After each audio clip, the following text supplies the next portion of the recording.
day I've gone that the weather's, as long as it's not raining, there's been people at that dog park, so it's really well used. I mean, I'm surprised myself. There's dogs there every day. What a surprise. Yeah. Visit with that. Thank you. Mr. Chair, I do have one thing also. Okay, well, let me go around here. I'm all set. I'm okay. I'll save it for my board member comments. How's that? Okay. I just wanted to bring up that our veterans office here, through the flood, they identified 100 veterans that lived in the area and were affected by the flooding. They had 16 veterans that were flooded and have been displaced. They worked with the DAV out of Detroit to offer financial assistance to those veterans. And in total, they were able to assist 25 veterans with a total of $26,160 in financial assistance. In addition to that, to help several of those veterans with support services through other agencies or organizations. I just wanted to say kudos to our veterans office here, how they reached out and helped these veterans in need after this flooding. That's great. That's good information. Thank you so much. We're all set on that. We're down to citizens' comment.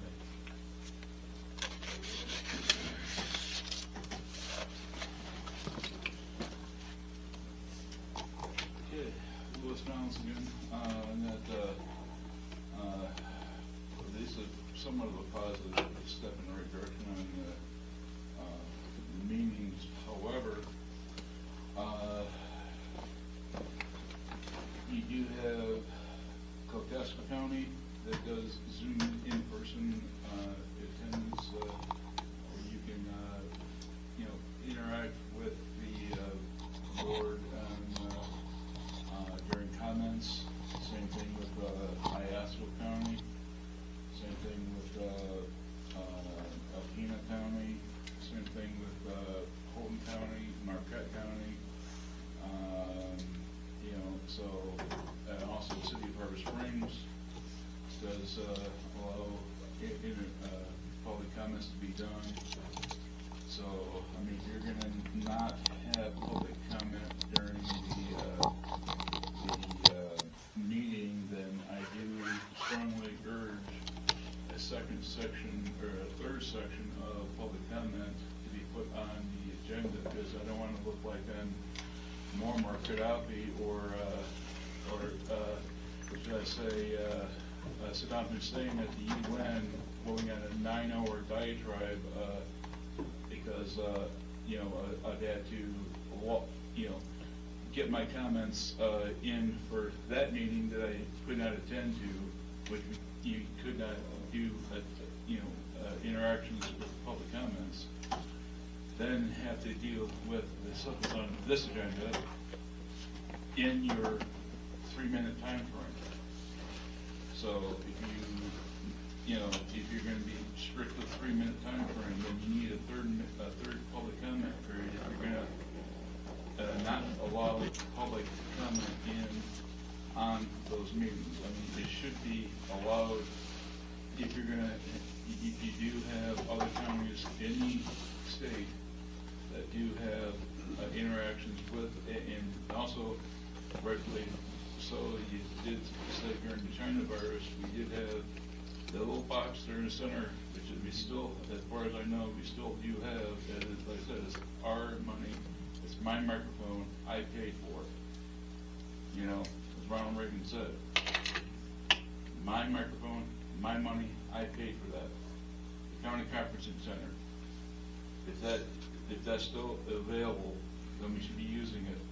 That 8857 number that comes in for county conferencing, we should be using that for our meetings for public, comments. That's all to be determined. Well, I have a feeling where it's going, and based on That's not fair to judge us before any decision's reached. well, the way that it's been historically done. Well, we're trying to change history here. What? I'm just for telling what the direction of the, I do hope that the Board of Commission would be people. Okay, you made that note. Do you have another point on it? Yes, I do. Please. With just, you know, an overall, like I said, Cheboygan County needs to do better for the citizens. You know, I said that their first part of the public comment, but Cheboygan County does need to do better for the citizens. I mean, we had people homeless in this county. What did the county do for the people? Closed down shelters, claimed that there was no people in them. Well, you know, you have people with special needs you fool me once, shame on me. Fool me twice, shame on you. You know, fool me once with that ice storm, denying people access to the facilities that were advertised, the El Reno Fire Hall, that was advertised for the ice shelter. I'm not giving that up. I'll die on my grave telling people that in history. Cheboygan County failed the citizens. We have 4 families on my address alone that are homeless because of this flooding. What did Cheboygan County do? Basically nothing. I mean, we had hotels right here that we could have put people in, but oh no, those were hogged up by the state DNR. We have a hotel over there, another hotel over here that was hogged up by the state DNR. We have other hotels in town here that we could have put people in, but oh no.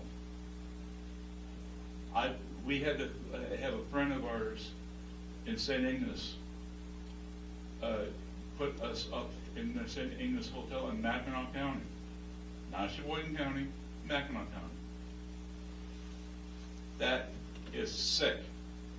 Thank you, That Louis. is an abomination of our Thank you, Louis. county. Thanks for chewing us out. Well, open the pocketbook. Help the people. Any other board member comments? This way, one more public comment. Oh, I'm sorry. I didn't see you stand. I was looking at my, please, We're all black. Dan, Johnny right? Cash, all black. So, I lost my audience, half of them, but I got you guys. So, I've been here on this side of the desk, I run these meetings, so may I make a suggestion? Sure. I ask you to reconsider, perhaps. So, when we ran our meeting, during COVID, we had Zoom calling. Everybody was not in the building, so Open Meeting Act now says you all gotta be here, gotta have a quorum. So you can actually have a Zoom call and have the other public speak still. So the clerk can manage that, or the representative manages that on their laptop. So everyone's in a little window and they raise their hand and you click on, it comes on. It's a little shaky at first, so you might stumble a little bit, but I think it's really important that we always have the opportunity to speak. So it's great that we have it at the beginning, and it's great we have it at the end, so that's great. I urge you to include this in Zoom as well for remote. So Thank you. also, That's good input. yeah, so also what we did is during each agenda, it takes a while. Each agenda item, we also invite the public to come in and say any comments on this. So I would have spoken during the children's part, the problems that we're having with our young kids and how to handle them. So, those, just a little housekeeping there. I travel a lot. I'm gonna tell you a few stories that I see in some cities. It's really great. This is for the kids. This is for the kids. So I imagine in Cheboygan that there's an opportunity for the kids to have a carnival, have a parade. I'm not talking about just the normal wheel. I'm talking about the places that I've been to. They have 30-foot paper mache run by sticks, and you go down the streets, and the kids built them, and the adults articulate them with a stick, and you go on the street, and it's just really fun. It's a sophisticated carnival, and it brings the community together, and at the end, they light them on fire. It's not as dangerous, but I'm just offering some whimsical and fun ways that we can do this. I've attended the fireworks. Last year I came, and I was in the field, and every time the beautiful fireworks would happen, it lit up all the ugly infrastructure. You saw the electrical lines. It's just, if there's a way we can go on the river, or we can go on Lake Huron, change the venue that is more fun, have people on unicycles selling ice cream, cotton candy. I'm talking about juice it up a little bit. I mean, I'm looking for a Cheboygan that's going to have some fun and great energy.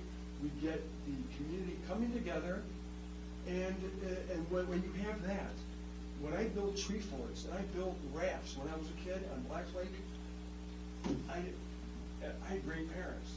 I didn't end up in trouble. I went in the woods. I built stuff. I mean, I looked for worms to go fishing. I mean, so I'm saying there's another way. There's another way for the kids.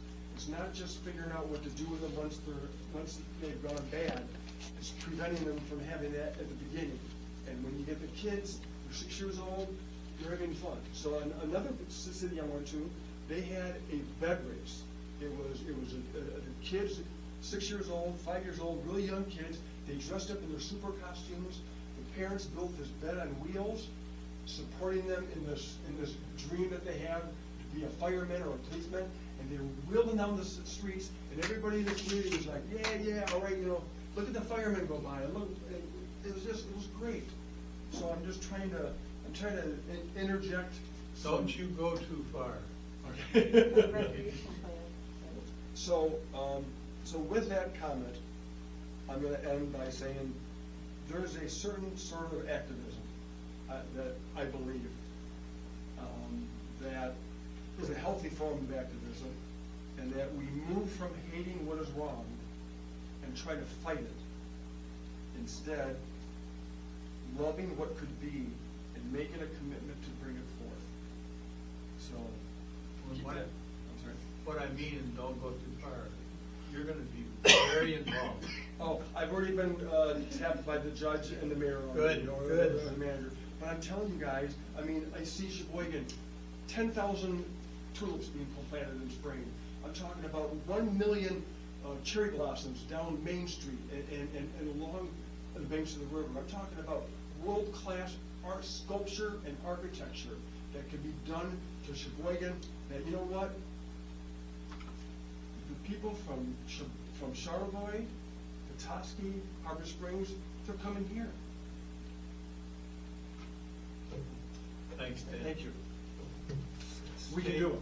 Please stay involved. We can do it. Oh, yes. We can do it. Just one quick comment. Sure. Dan's amazing, by the way. He's a retired engineer, but he's also a great artist. And so, yeah, he's got really good ideas. I just wanted to briefly mention our own Dar Olson and Don Compton planned a morning service this Sunday at 8 a.m. And it's an event to rededicate our nation to God. It's going to be at the Veterans Memorial Park, which everybody's familiar with, but I think I'm going to be teaching Sunday school that morning, so I can't attend. But in honor of our nation's semi-quincentennial, I think it's a great way to rededicate the nation to God. So great work, Dar. Thank you very much. I'm sure we all, what's your name again? Sherry Long. I'm sorry. Sherry. Long. You're Grant Joe's Township. wife, right? I'm Joe's wife. That's right. Or he's my husband. Mr.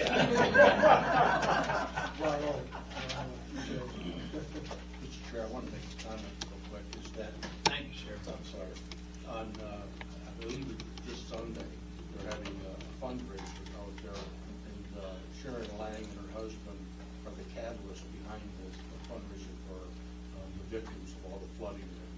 So, Where's it? KC Hall, KC. 7. It is 7. And I just want to mention that, that's Sharon Lang at her best. I mean, What's your husband's name? Brian? Brian. Brian, yes.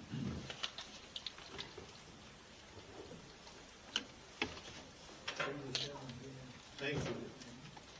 Mike, that's good. Somebody else? Chairman Wallace, if I may. Yes, Mike? I'll Sorry, be you've brief. been there a long time, by the way. Good afternoon. I just want to briefly mention that we've officially released the master plan and rec plan update public input surveys. Hard copies are on the table along with the master plan advisory group meeting schedule, press release.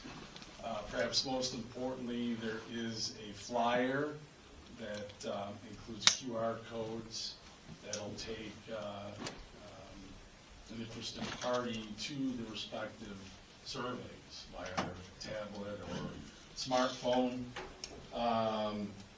And I'd be remiss if I didn't mention that the third meeting of the Master Plan Advisory Group is this evening, 6 to 8 at the Cheboygan Public Library. We have 2 members of the advisory group here this morning, Sharon Lang and Chris Bauer, and then Dawn. obviously, you know, Dawn Compton was appointed. Will you make it known to her? Oh, absolutely. Yeah, Thank yeah. And the links are on the website, the county homepage, to be precise, as well as the planning and zoning homepage. So the plan is to distribute the surveys, at least the flyers, to the township officials, drop them off at the chambers of commerce, and try to get the word out as much as possible, because this is obviously an important component of the master plan in particular. The enabling acts do emphasize the need to have a robust public input process. It is the public's plan, if you will, including the rec plan. So we want to get as much feedback as possible. And one more thing, as you know, this effort has been in conjunction with NEMCOG, and of course the advisory group drafted the survey questions over a period of several months, so it's officially released. So I would encourage you to take copies, and you know, if you have any questions, you know where I live, so. Because, Mike, Tuscarora Township and Indian River is bigger than the city, could you get a little special effort out there to make sure you get plenty of service? Absolutely. Thank Yep. you so much. And Dawn Webb serves on our advisory group, Yeah. so, yeah, Appreciate that. absolutely. Thank you. Thank you, Mike. Sorry to keep you so long. My pleasure. I love listening to the discussion. You do? Don't really have the time, but once in a while. Anybody else have anything?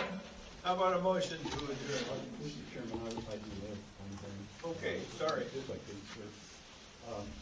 Again, I'll ask if are we closer to establishing a joint meeting with planning and zoning board. I do know, for instance, I'm sorry, Mike just walks out the room, unfortunately, he's been here all morning. But, you know, I know right at the moment. His that- boss is here. That what I've heard is that the, you know, planning commission is considering containers, storage containers, and how they should proceed, and that they're looking for direction from the board of commissioners on whether we would like them to, you know, go down that path.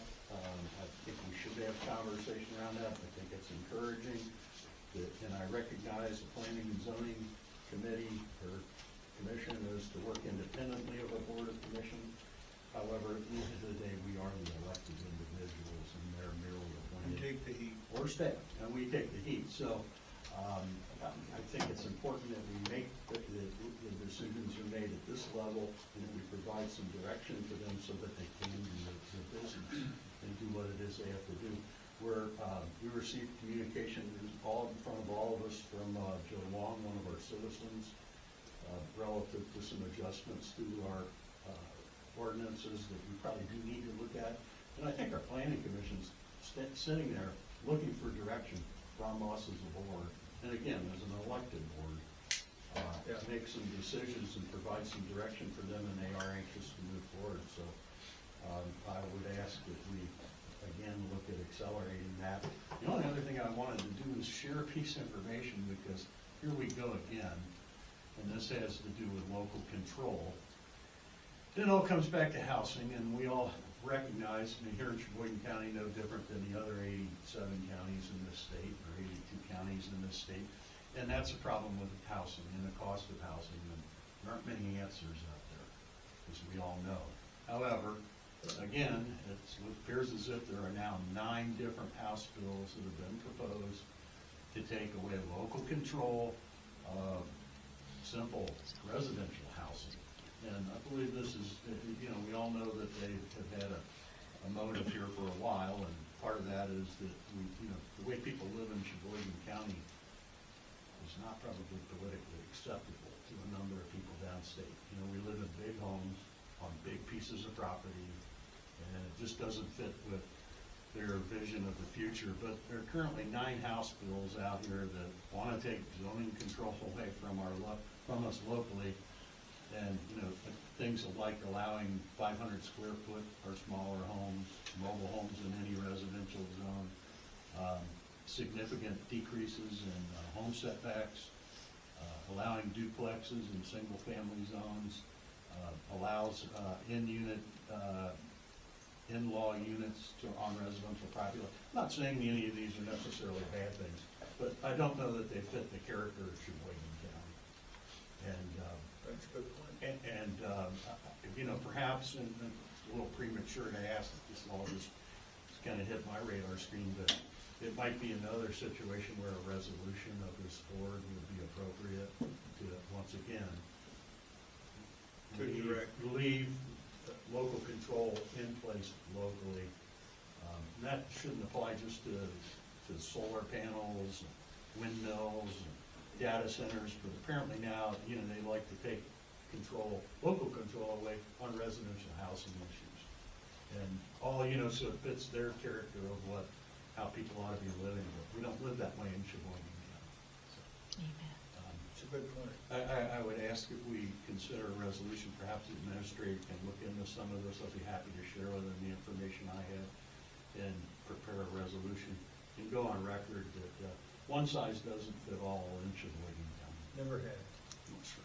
Thank you. And congratulations on your 10-year and your 91 years and an 87-year-old girlfriend. You know, by golly, got an awful lot to be happy for. I, for one, hope you're here for a long time, sir. Thanks, Steve. Yeah, I used to wish that I'd be killed by a jealous husband when I was 80. But that never happened. There was never an occasion for it, so. Anyway, how about a motion to adjourn? So moved, Mr. Chair. Second? Support? Sport.